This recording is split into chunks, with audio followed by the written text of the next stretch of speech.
this is not the Cold War. This is not a contest between the United States and Russia.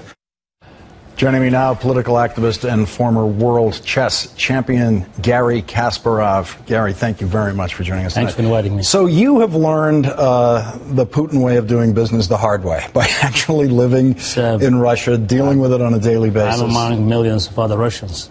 There's so many things I want to talk to you about beyond Syria, but including Syria, certainly. What advice would you give John Kerry in going forward with his day-to-day negotiations over this? I think they already lost because it's not verifiable. And basically the agreement gives Assad green light because suddenly Assad, who 2 weeks ago was sitting in his bunker fearing for his life, now he's a part of the deal. And as long as he's complying or pretends he's complying, he can keep killing his people. And even if he does something outrageous again, there's no trigger in the agreement. Then it goes back to the United Nations. So Putin got everything he wanted, I think even beyond his wildest expectations. And Obama, who once said red line, he just, in my view, just blown up the reputation of his office.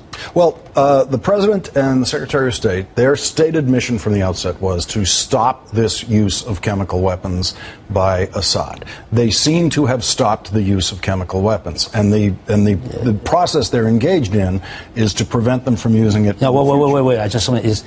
I think I agree that that was a goal, and that's why President said red line. I understand that red line means that if somebody crosses red line, then you act and don't talk anymore. Now this red line was... That's not what he said. He didn't say, this is what I will do if you cross the red line. No, red line, whether it's in Russian or in English, or in any other language, means that you act if somebody's crossing. No. You can't say, if you use this phrase, that means you must do this. We knew what he was going to do. We are sitting here talking in the studio. Barack Obama is the President of the United States of America. And if he says red line, he should, put the face value on his words. What I would say to you is, if he says red line, you shouldn't assume this extra stuff that you're assuming about. Again, the problem is not what I assume. The problem is what Iranians and North Koreans assume. They've stopped using chemical weapons, and the President has said that if they do use chemical weapons again, the United States does reserve the right to strike militarily without consultation. That's exactly what he said a few months ago. No, he never said. You got to remember this. He never said. The agreement with Russia means that if they use chemical weapons, I will strike militarily. He never said that. So the fact that Assad killing people by not using chemical weapons is acceptable now. It turns out that was acceptable. Yes, without using chemical. I mean, that's the story. That's the weirdness of this story. If he uses the chemicals again, then what happens? Then we go to the United Nations. The position now is if he No, we won't. No, that's an agreement. No. There's no trigger in the agreement. You got to pay attention to what the President and John Kerry are saying. They're saying if he uses chemical weapons again, John Kerry's been very clear, the President's been very clear, the President reserves the right to use a military strike again. Okay, but let me. We'll end up in the United Nations again. Okay, fine. Okay, we can continue to talk about that over time because we're going to watch how this goes. It will work or not work. We'll see. You don't think it's going to work at all. I get that. But tell me about what's happening with Putin and the anti-gay laws and why he did that. But, you cannot take the anti-gay laws separate from other things. This year we saw in Russia a number of laws that were totally violating Russian constitution and international treaties signed by Russia. It started with the law, it's a ban on adoption by American citizens. Yes. Actually now it's expanded to other nations that Putin didn't like. And then there were many other laws, limiting, ability of Russian people to protest and to actually exercise their fundamental constitutional rights. And and of course the Pussy Riot verdict was a very clear demonstration that any criticism of Putin, will be severely punished. Now, you got arrested over that one. Okay, but it happened, So again, with me and many others, and Garry, we are out of time right here. Can you stay and we'll continue this online and use the rest of this interview online because we've run out of time. So there's no other choice. Okay, we will continue to talk about it online. Garry Kasparov, thank you very much for joining us on the program. Okay, we will now post the rest of this interview online, and the whole piece will be there for people to see online. Go ahead. You were making the point about Pussy Riot. No, yes, I was arrested and beaten, but again, it happens with many. Can I just stop you there? I was arrested and beaten. You say. with this routine, I mean, you've internalized whatever outrage but again, you have about that. yes, I'm outraged, but I'm out of Russia now. So, and again, my glory, my fame, protected me somehow. So I spent altogether 5 days in jail. So because everyone knows who you are and you're very visible, there was a limit to what they could do. There was a limit, but still, I left Russia at the end of February. So, and after being called to talk to the investigators in the Russian investigating committee, and we all know that you enter the building as the witness, and you may leave the building, if you leave at all, as the suspect. So, but right now Russia is seeing the largest political trial since Soviet time. We have dozens of political activists on the bench being tried for absolute peaceful demonstration on May the 6th, 2012. And this is one of, it's a big one, but there are many small cases. So Putin's regime, I don't know whether it's a progress or it's just sliding down, but every month, every week, every day, just comes up with new restrictions on freedom in Russia. So that's why, again, I wouldn't take anti-gay law as something, absolutely outrageous. It was very natural because the nature of the regime, the foundation of Putin's power has shifted. If 5-10 years ago, even 3 to 5 years ago, the regime was still, looking for support of the middle class and tried to look decent, for the outside world.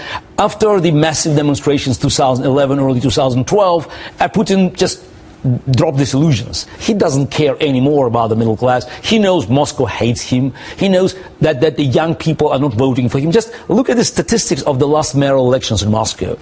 Sergei Sobyanin, who allegedly got 51.4%, while in fact he was probably below 50. But when you look at the demographics, the main vote for Sobyanin, for the Putin's protege, came from the people 55 plus.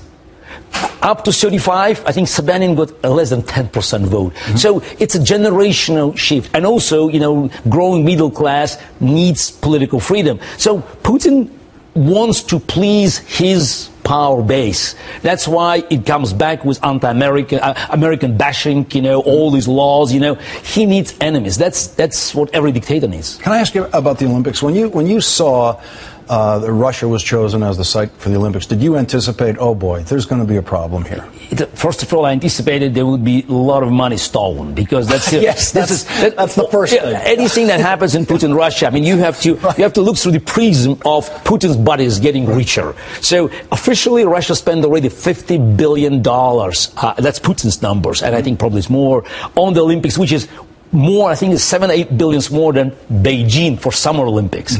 And, even by their own standards, tons of money have been already stolen, and the quality of the constructions in Sochi, which is also quite amazing. It's a subtropical resort chosen for Winter Olympics. Remains to be seen whether it will carry the Olympic Games, Winter Games, without any accidents. And also, I just recognize that since Olympic Village in Sochi is a few miles away from Abkhazian border, which is, internationally recognized border of Georgia, it may lead to something terrible. And that's happened. 1 year later, 1 year after the vote was taken on Sochi, Putin annexed South Ossetia and Abkhazia. So I think that this Olympiad, is sort of a focal point where all the problems of Putin's regime have been accumulated. It's corruption, the violation of basic human rights, because many people have been just kicked out from their houses. It's a total destruction of the UNESCO protected forestry around, and from, I think, January 21st to March 7th, Sochi will be living under the martial law. So people cannot even move there. If you call it holiday, I think we have just to find a different meaning for the word. What I've assumed is going to happen on the anti-gay laws during the Olympics is that, of course, they're not going to enforce them on anybody involved in the Olympics. They want the Olympics to go smoothly, and the real question is what happens outside of that area. But I think it's just, I heard many calls to boycott the Olympics, and my view is, as was professional athlete, I think it's wrong to use athletes, as a shield. Many of them, spend 4 years, waiting for this big moment. So let them go there. But there are politicians who could simply boycott Putin not showing up there. There are sponsors who could, demonstrate their disagreement. I mean, let's demand Coke to put rainbow flag on every can they sell there, or McDonald's can do the same. And media, NBC. So why not to invite Russian gay activists or ecological activists or just political activists, just give them a chance to talk. So don't touch the Olympics, but send a message. I think this is the best way to demonstrate to Putin that, there's a solidarity of people, of the free world with those in Russia who are suffering. Great ideas. We're going to put all that in the Kasparov memo and send it to the NBC bosses right now. Gary, thank you very much. Thank you for inviting me. Thank you. Thank you.